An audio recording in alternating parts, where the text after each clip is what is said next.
don't go there. Grell. It's Grell. Never give the mic to a Grell. Hi, Bessie. Oh, How are you shit. doing? Hi. Was that your question? Awesome. Who's got another question? Come back to me, thank you. Would you ever turn up to a con cosplaying Sebby? I'm Grell Sutcliffe, whoever asked!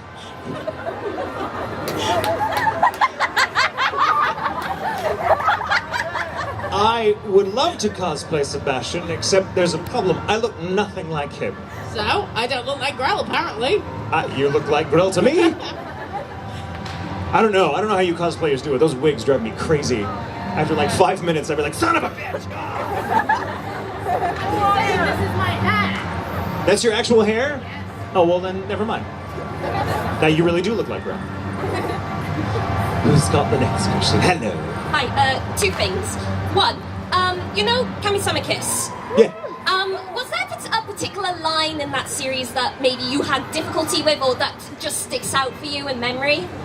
I wish I could say so, but no. And let me speak to why. Tomoe is such a long-winded guy. He doesn't have a lot of one-liners. Like Sebastian, you know, has his monologues, but he's always got the sort of go-to line, the sort of "yes, my lords," and the "if I could do this much for my young lord," blah blah blah blah blah. So he's got a few key lines. But Tomoe doesn't do that. Tomoe is just always kind of, he's always eye-rolling. He's always kind of, it's something that Nanami has said or done. So I can't think of any lines that I struggled with, because also when the character was being written, adapted, it was a friend of mine who was adapting it, Jamie Markey, and she was like, I'm totally writing this for you. And she knows me better than just about anybody else in the world, and so she was like, I'm going to totally get it right. This is Tatum, this is just you. This is how you speak. And I'm like, it really kind of is. It's just, you know, it's slightly more elevated. But, so yeah, it wasn't very difficult. And the second thing is, about the Sebastian voice, just be glad that it wasn't a Northerner's voice or Cockney. You would probably really struggled with that. Yeah, it would have had a very different impact if it was like, yes, my lords! Oh my god. Try doing the northern accent now. What? Try doing the northern accent. How? How? I don't even understand. Do a Jon Snow impression. What, Jon Snow? He doesn't. Am I doing it right? Because all I know, what I've been up to, is it? That's a bit too southern, mate. Too southern. What? You Northern. So like TH is pronounced as a V. Northern. How would you say, you know, I'm simply one hell of a butler? I'm simply one hell of a butler. Oh, well, after all, I'm simply one hell of a butler. So, true story, the first time I came to the UK for a con, I went to Sunderland. Yeah, you were there. It was a wonderful con, but I had never encountered that accent, and I thought, I know my British accents. I know London and I know Cockney, and I can get around in most of those. And then I go to Sunderland, I'm like, what is this sound? I don't even know. That was my first encounter, which some of you who've gone to my autograph line have been like, oh, I need to write it down for you because Tatum doesn't understand what I'm saying. Because they'll come up and it's like my favorite thing in the world. Like, so back in America, someone comes up and says like, oh my god, I'm such a fan, could you sign this? Could you make this out to Heather, please? And I know how to spell Heather, so I'm like, oh cool, H-E-A-T-H-R-E, whatever, blah blah blah. I swear to god, I actually know how to spell it. But like, at SunnyCon, which is wonderful, and it's so like, I don't mean this to sound like a judgment, it was just like, I thought I knew the British accent, and clearly I have not gone north enough. You couldn't say my name. I still can't say your name. It's only Megan. Did anyone know what she said? Megan! I just heard a bunch of Megan. I'm so mean. I'm sorry. But see, the Americans would butcher that by being like, Megan. Megan. It's like the downward thing. You know, it was also, let me just talk for a moment about the Northern. Like, all weekend long at that con, I kept hearing, compo. Right, compo. And I'd be just like, sure, having no idea what I was agreeing to. And finally, someone explained, no, I'm saying, can I have a photo? And I'm like, that's 7 syllables smashed into a diphthong. How do you do that? Can I have a photo? Becomes compo. I'm like, Jesus Christ, it's your language. Just means you've had it longer to mess it up. Sorry, I love you. But as an American, like, it's really funny to sit down and have someone come like, could you make this out to Heather, please? And I'm like, I'm not sure what you say. Could you spell it? And you think that's going to get you out of it. And they go, hitch, and I'm like, I don't. Stupid American. Blame the American education system, everyone. It's our fault It couldn't have been entirely. Welsh or Scottish either. No, Scottish. Oh. Again, I love that accent, but it's one of those, I'm catching every other word. Oh my God, this is so embarrassing talking about I've accents. never heard the Welsh accent. What? Ask them to have me. I would come back. I'd go back to that. You would go back to that? I Especially insult the 18 plus panel. that 18 up panel. It's even further north now. I love Sunderland was like the land of the magical disappearing beach. I'm like, oh, it's such a nice beach that's completely not there 8 hours of the day.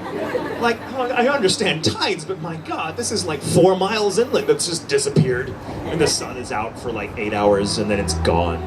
It's crazy. I loved it though. I loved it. It was really wonderful. Who's got another question before I make an ass of myself? Yes. What's the most unusual thing you've had to do to either get into character or get a read to sound right? There's a scene in Black Butler where Sebastian is, shall we say, interrogating a nun. You dirty-minded brits. And what? There's no ring on this finger, or this finger, or this finger. I love you. Sorry, I wanted to do that to someone all weekend. So Ian Sinclair, who's Bart, and also the show's director, is just glorious, and he's very method, so he's like, oh, I want you to do this, and he wanted me to do the line, and I forget now what the line is that he says while you see clearly things are going on, that you're like, oh, shocking. And he was like, oh, it's a good read, but it needs more, like, movement. Can you give us a little thrust? And I'm like, yes, I suppose. So I do it, and like he makes me do it like again and again until I'm like straight up dirty dancing in the booth, like making a jackass of myself. And I'm like, oh, he's doing the line, and I realize Ian's just watching me do it. They're not even recording anymore. He just wants to see what I'll do. And he's like, could you one more time? I just feel, and I'm like, all right, we'll do this. And he's like, oh, you did it, you sick, twisted bastard. And I'm like, oh my God. So that was weird. That was weird. Yeah, that's thankfully the weirdest it's ever had to get. Who's got the mic now? I have. Where are you?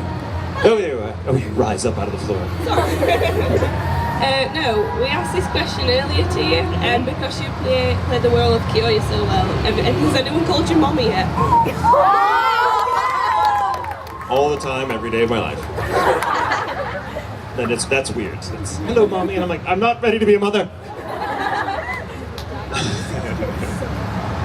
I love your cosplay, by the way. I've got 2 questions. All right. One's from a friend of yours. Have you ever been in Lazy Town? Anna! No, I've not been in Lazy And Town. the second one is, how bad did that shaving foam taste yesterday? Disgusting. I thought it was whipped cream. I was told there would be pie. But here's the true story. While I was tasting it, part of me was like, maybe that's just what whipped cream tastes like in England. No, I mean, I thought maybe they just do it differently here. Like, no, that's shaving cream. Like, but for a split second, my brain was like, you know. And then I was like, oh no, that the grossest thing ever. It was disgusting. I was like, pie, don't call it pie. Weird. Yes. A voice role you've absolutely hated. Wait, could you say that a little louder? Has there ever been a voice role you've absolutely hated and you were glad you didn't have No. to do it again? Never once. And I'll explain why. I mean, that may sound like I'm just kind of blowing smoke up your bum, but I'm really not. I said bum. So proud of myself. Sorry, I'm just gonna soak that up for a moment. So acting is I feel like I've worked on a lot of shows that I am not the audience for. Like I realize that, well, this isn't meant to target me. It's not going to speak to my experience the way it will to someone else in a different place in their life. But as an actor, it's not my job to be the audience of something I'm working on. It's my job to be the actor, and that means going in and breathing life into it and paying my respects to the people that it is meant for. And it's a fun job. It's a wonderful job, and there are so many people that would just, give anything the chance to do it. That if I would show up and working on something like, oh, this sucks, like, that's a failure of my own imagination to find something about the process, even on a show that I don't get necessarily. And it hasn't happened often. But I feel like it's my responsibility to love everything I'm doing because there is someone out there who does love it. And I want them to love it. I don't want to insult them by giving a half-assed performance that I stoop to give because I think the material is beneath me. I'm like, no, this is really special to someone. And I want to make sure that I treat it with respect because you never know how someone's going to take it. Some show that I worked on for maybe 2 hours, all of 2 hours, and thought, well, that was cool, and then forgot about it because you move on to other things, comes back and you realize, wow, someone comes up and says, oh my God, that one time you were in this one episode of this one thing, and I'd completely forgotten about it because for whatever reason it just made no lasting impression on me. And then I realized, wow, to this person that's talking to me right now, this is someone for whom that show really just, the fact that it existed, really helped them through a tough time, perhaps, or it gave them something to latch on to. It helped them understand something about themselves. I mean, the point is, as an actor, I never know how my performance is gonna play to someone else. And so I learned if I just got to be real with it, and I've got to love what I do so that it plays at all, and then just let people love it. Does that make sense? So I've never hated anything I've done because I feel if I ever reach a point in my career where I am hating something I'm doing, I'm in the wrong business. There's no room for hate. Life is too short, and if I don't like something, that's my own failure to find something in it to like. You do have to work sometimes to find something to love, but it's there. And I'm an actor. I'm supposed to use my imagination. If I can't imagine my way into a role that otherwise eludes me, I've been miscast, and I shouldn't be doing it. So no, I have never worked on something that I hate. But thank you for asking.